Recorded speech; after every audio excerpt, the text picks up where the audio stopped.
ማለቂያ ከሌለው የህዋው ስፋትና በቢሊዮን ከሚቆጠሩ ከዋክብት መካከል አንድ ፍርሃትንና መደነቅን አንድ ላይ ያዘ ግዙፍ ዓለም አለ። እሱ የፕላኔቶች ሁሉ ንጉሥ ነው። የፀሐይ ስርዓታችንን ትልቁ ሚስጢር። ይህንን ፕላኔት ከሩቅ ሲያዩት በሰዓሊ እጅ የተሳለ ውብ የጥበብ ሥራ ይመስላል።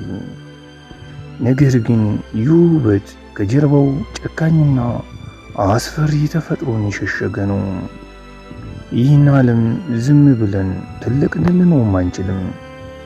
እሱ የሳይንሱን ሊቃውንት እንኳ ሳይቀር ዛሬም ድረስ በየቀኑ የሚያስደምም ራሱ ግዝፈት ነው። ሰላም ጤና ይስጥልኝ።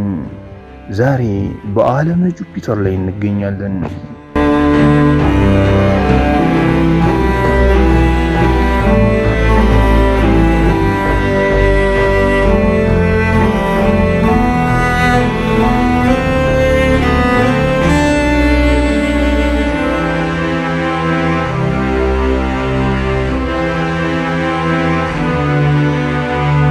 ጁፒተር ግዙፍ ነው ስንላችሁ እንዴት መሰላችሁ? የኛን ውድ ምድር የመሳሰሉ ከ1300 በላይ ፕላኔቶችን በውስጡ መዋጥ ይችላል። በፀሐይ ስርዓታችን ውስጥ ያሉትን ፕላኔቶች በሙሉ በአንድ አቅልጠን ብንቀላቅላቸው እንኳ ጁፒተር ከሁሉም በሁለት እጥፍ ይበልጣል። በትክክል ይህ ዓለም እውነት ግዝፈት ራሱ ነው። ነገር ግን ይህን ያህል ግዙፍ አካል በራሱ ምህዋር ላይ የሚሽከረከረው በሚያስደነግጥ ፍጥረት ነው። ምድር አንድ ጊዜ ለመዞር ወይንም አንድ ዕለት ለመሙላት 24 ሰዓት ይፈጅባታል። በጁፒተር ላይ አንድ ዕለት ወይም ቀንና ማታ የሚባለው የ10 ሰዓት አጭር ጊዜ ብቻ ነው። ይህ እጅግ የፈጠነ ሽክርክሪት በከባቢ አየሩ ላይ ከፍተኛ መታወክን ይፈጥራል። በገጹ ላይ የምናያቸው እነዚያ ውብ መስመሮች በእውነት ደመናዎች አይደሉም። እነሱ በሰዓት በመቶዎች የሚቆጠሩ ኪሎ ሜትሮችን የሚጋልቡ የሃይድሮጅንና የሂሊየም መርዛማ ማዕበሎች ናቸው።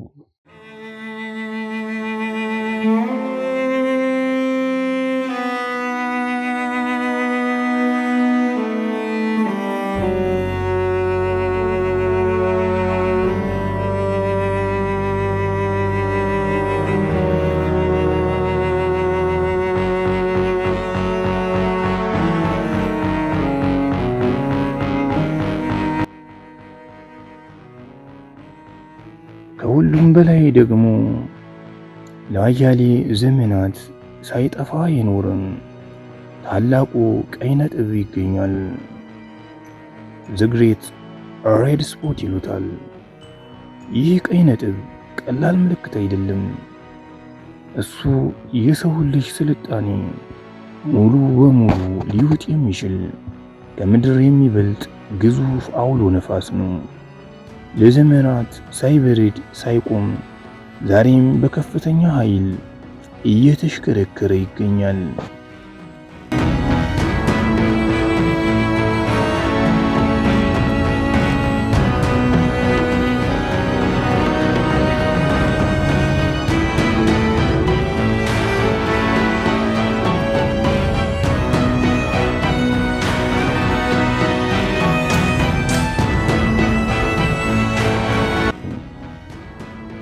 ጁፒተር የጋዝ ፕላኔት ነው። በመሆኑም እንደ ምድር ጠንካራ መሬት የለውም። አንድ መንኮራኩር በጁፒተር ላይ ለማረፍ ቢሞክር ልክ በጭጋግ ውስጥ እንደሚያርፍ አውሮፕላን ወደ ታች እየሰመጠ ይሄዳል እንጂ የሚቆምበት መሬት አይገኝም። ነገር ግን ወደ ውስጥ በወረድን ቁጥር ሁኔታው ይበልጥ ያስፈራል። ከላይ ያለው የጋዝ ክምችት የሚፈጥረው የከባቢ አየር ግፊት እጅግ ከፍተኛ በመሆኑ ማንኛውንም የሰው ሰራሽ ብረት ልክ እንደ ወረቀት ሊቀደው ይችላል። ይኸው ከፍተኛ ግፊት ሃይድሮጅኑን ወደ ፈሳሽ ብረትነት ይቀይራል።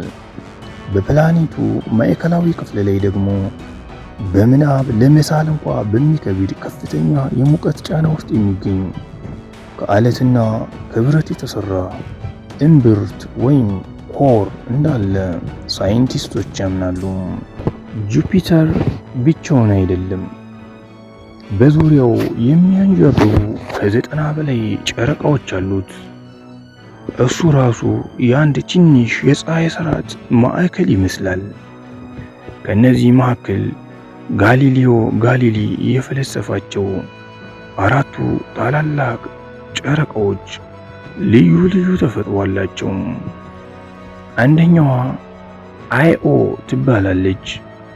በሶላር ሲስተም ውስጥ እጅግ ንቁ የሆኑ እሳተ ገሞራዎች የሚገኙባት እሳታማ ጨረቃ ናት። ሁለተኛይቱ ዩሮፓ ስትሆን ከላይ በበረዶ የተሸፈነች ቢሆንም ከበረዶ ንጣፏ ስር ሕይወት ሊኖርበት የሚችል ሰፊ የውሃ ውቅያኖስ የሸሸገች ሚስጥራዊ ጨረቃ ናት። ጋኒሜድ ደግሞ ከፕላኔት ሜርኩሪ የምትበልጥ የአጽናፈ ዓለም ታላቋ ጨረቃ ናት።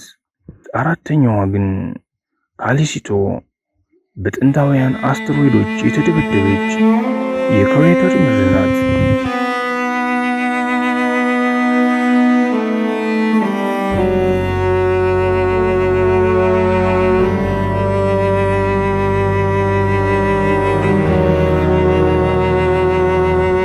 ጁፒተር ባለው እጅግ ከፍተኛ የስበት ኃይል ምክንያት ወደ ውስጠኛው የፀሐይ ስርዓትና ወደ ምድር ሊመጡ የሚችሉ አደገኛ አስትሮይዶችንና ኮሜቶች ወደ ራሱ በመሳብ አቅጣጫቸውን አስቀይሮ ምድራችንን ይታደጋታል።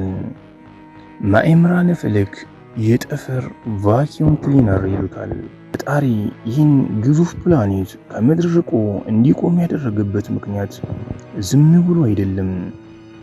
በሺዎች የሚቆጠሩ ዓመታትን በሙሉ ምድርን ሊያደቁና ሕይወትን ሊያጠፉ የመጡትን አስፈሪ የጠፈር ደንጊያዎችና ኮሜቶች በሙሉ ጁፒተር በግዙፉ የስበት ኃይል እየሳባቸው የራሱ ዓለም ላይ ተበቅሏቸዋል።